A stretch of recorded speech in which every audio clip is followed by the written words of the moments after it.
NBC Saturday Night. One of Jim Henson's most important creative failures started on Saturday night. With Jim Henson's Muppets. What was the Sesame Street guy who had become famous for creatures like Kermit and Cookie Monster doing on a late-night sketch comedy show for adults? With eccentric characters that openly talked about sex, drugs, and whatever this is. Why don't you go out and milk the Gorkon? Again? Turns out the SNL writers asked the same question and quickly decided that Henson and his creatures didn't belong. You know, that's show business. But this failure ended up being a game changer for Jim Henson, inspiring him to build one of the most beloved fantasy worlds ever put on film. Before becoming a cultural icon, Jim Henson was an experimental artist, desperate to be taken seriously and constantly searching for new ways to tell stories. But when he began to explore the art of puppetry, everything changed. What's a puppet? Oh, you know what a puppet is. You're a puppet. Ralph is one of my puppets, which I call the Muppets. This discovery opened the entertainment world to Henson. Soon, the Muppets were everywhere, from TV commercials to variety show appearances. Come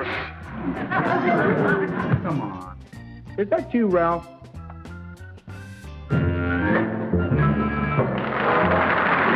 This growing visibility helped Jim and his partner Jane establish a base in New York, where their work caught the attention of producers developing a bold new children's show called Sesame Street.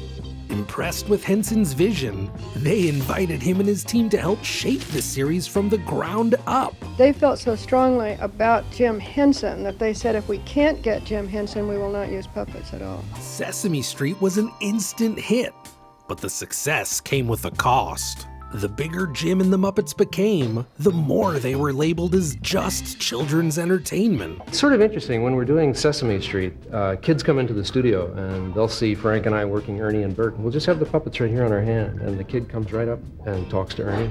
You know, the illusion doesn't seem to be broken at all for the kids. And I get more sort of resistance to this idea from adults. And as Sesame Street's popularity increased, it became increasingly clear that a shakeup was required if he ever hoped to reach anyone beyond nap time. Henson needed something unexpected. What I want, Angel Buns, is not on the menu. Something shocking. Something for a late-night audience that was ready for a different kind of TV revolution. Business, sports, or personal? Sexual. All right. And as luck would have it, this exact opportunity was about to arrive. Because in 1975, Saturday night television was about to change forever. Beginning on October the 11th, Saturday night, we'll open up a whole new live venture from New York City, from Studio 8H here at Rockefeller Center. Jim Henson and the team behind Saturday Night Live couldn't have been further apart. Henson was a sophisticated family man, widely known, but as a children's entertainer. You out there in TV land, everybody watch! SNL, on the other hand, was a ravenous group of late-night upstart comedians who prided themselves on being bold, unpredictable, and unafraid of taking on all aspects of pop culture. Well, I guess if they're gonna legalize it, might as well learn how to. Though little did each side know that they actually needed each other. While Henson was on the lookout for opportunities with an older, more edgy audience, SNL boss Lorne Michaels was in desperate need for something just a little bit safer.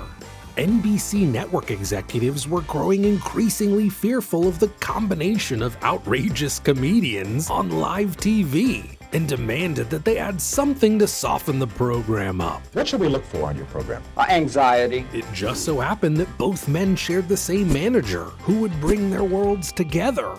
Henson absolutely loved the concept of Saturday Night Live and wanted in. He envisioned a grotesque puppet soap opera about horny, drunk, power-hungry lizard creatures, all set in the fantastical Land of Gorch. Come with us now, from the bubbling tar pits to the sulphurous wasteland, from the rotting forest to the stagnant mudflats.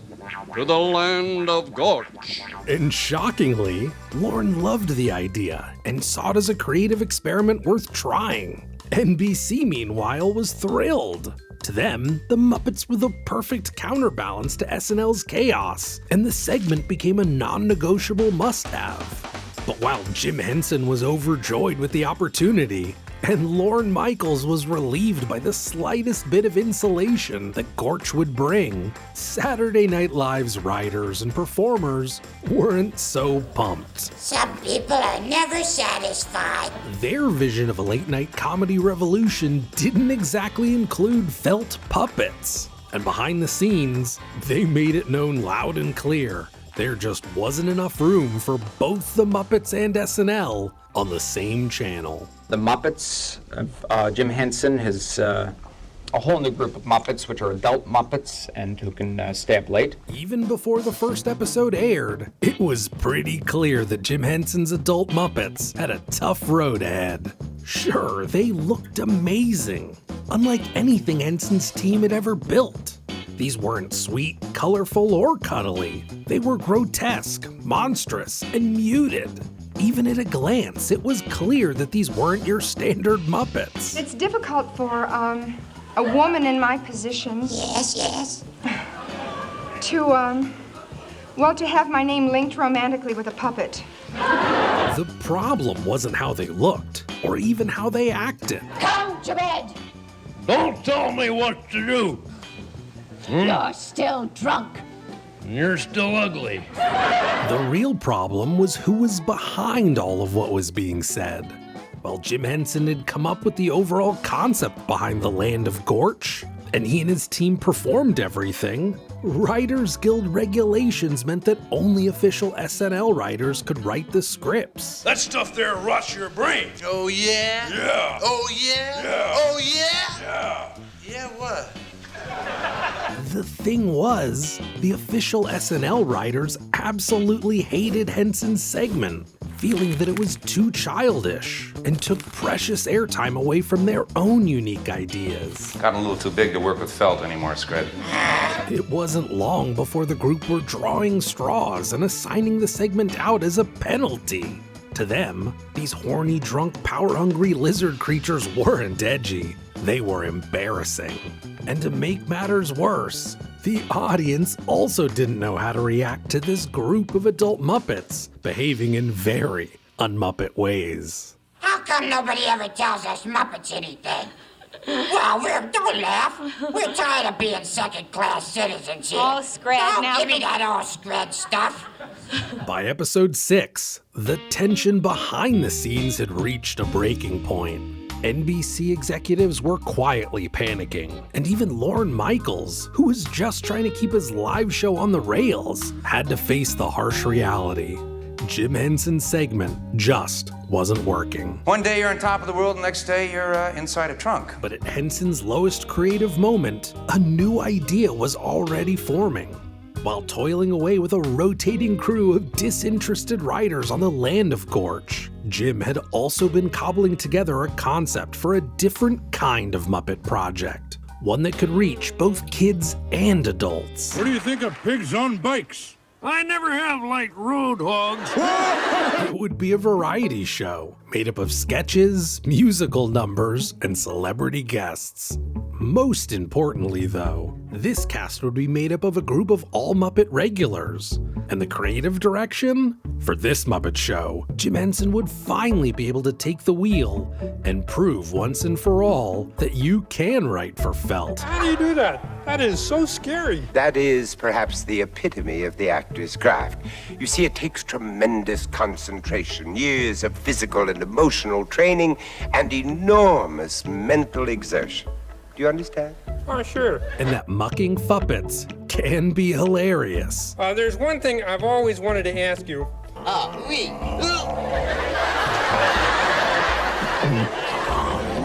But it's a little late now. But only when guided by someone with an open mind and a little less seriousness. What do frogs do when they're not frogging? What do they have any hobbies or sports or anything like that? No. Sit there. That's what frogs do. Everybody knows that. I'm sitting here talking to a dumb frog. Thanks a lot. I'm sorry. Henson and his team couldn't believe it. Their own Muppet Show had been greenlit with a guarantee of 24 half-hour episodes. There were just two big problems. First, the Muppet Show would be filmed entirely in England, forcing Henson to uproot his whole operation and rebuild it overseas. Well, Kermit's function on this show is very much like my own, in that he's trying to hold together this group of crazies. That second problem? Saturday Night Live was still only 2/3 of the way through its first season, which meant that Henson and his puppeteers had to bounce between New York and the UK in order to fulfill both obligations. Jim, though, took this as an opportunity to learn what he could about the production side of SNL that he could later apply to his own show. Things like getting from script to screen in 7 days, and the hyper level of energy that needed to ooze out of each and every performance were elements that Henson made sure to note. For his part, Lorne Michaels was more than happy to grant Jim Henson and his Muppets their release at the end of SNL's first season. By this point, the show was already considered appointment television for young adults, so cutting the segment was an easy call. I'm sorry, boys. Clovis, Scred? Yeah? What? You're not on this week. I'm sorry. No. Get the call? We worked the show. Yeah, I know, but I guess you didn't get the call. When word spread that the Land of Gorch had been axed, the SNL writers did what they did best and made it all part of the joke. Our Land of Gorch is gone forever. Yeah, they burned our scenery. For the final 6 episodes, Jim Henson's Muppets were either begging to be rehired, And I don't always have to be a Muppet, you know. being packed away for storage, You're a puppet. You don't breathe, you're not alive.